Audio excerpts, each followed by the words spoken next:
Would you like to learn how to identify maple trees? Yeah, I mean, it's based on the leaf structure. The leaves is the best way. In the summertime when the leaves are on the tree, it's the most easiest. Because you can identify, because the maple trees, their leaves are quite different. So when you look, the sugar maple tree is the one that's like on our Canada flag. Okay. So it's more familiar than some of the other shapes maybe.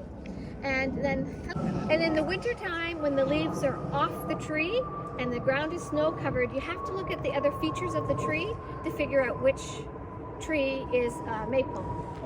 So we look at this tree. This is a maple tree. Oh. If you look at the bark, it grows like this where it looks like it's peeling, Yeah. right? Yeah.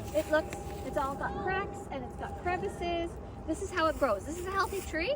The bark peeling like this is natural. So once you've identified this bark, that's one of the features of the tree. You need to identify a little bit further to make sure that it's the maple tree. The next thing you would look at is the branches. So maple tree's branches come off opposite sides, so like your arms. So the maple tree branches look like this, one on either side. And here's what it looks like on the tree. So do you see how it comes out and one on either side, arms? It's the same idea. So it's one on either side. So we've identified this bark. Follow the tree all the way up.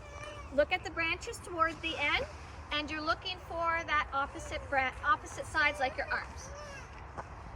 Now, of course, the wind and animals and ice and snow do break branches, so you can't just look at one branch. You've got to look at sort of the whole tree to make sure that you found that opposite pair.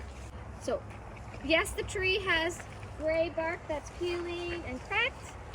And Yes, the tree has the opposite branching. branch. The last thing you look at are the little buds of the tree where the leaves come out. So the buds of the maple tree are very small, they're pointy, they're a reddish brown color. And the last thing, in the spring, the sugar maple tree, they open their leaves last. So once the tree opens their leaves, you don't collect the sap anymore. So you would know that's time to take it out, and the sugar maple is the last tree to open its leaves, so you can collect the sap the longest. Yes. So the sugar maple has leaves that open last, small pointy buds, the bark, that's all peeling and cracked, and then the opposite branches. So when you walk around today, all of the trees that have the buckets, sugar maples, look at those features, because the more you see it, the more you recognize it. Those ones will be all guaranteed that you found the right tree, and then you'll be able to, see so many that when you're out for another walk, you can recognize it. Yeah, thank you. You're welcome.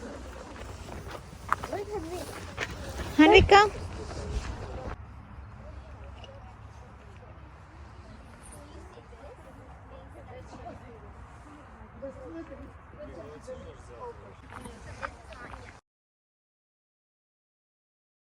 This is full of Almost full.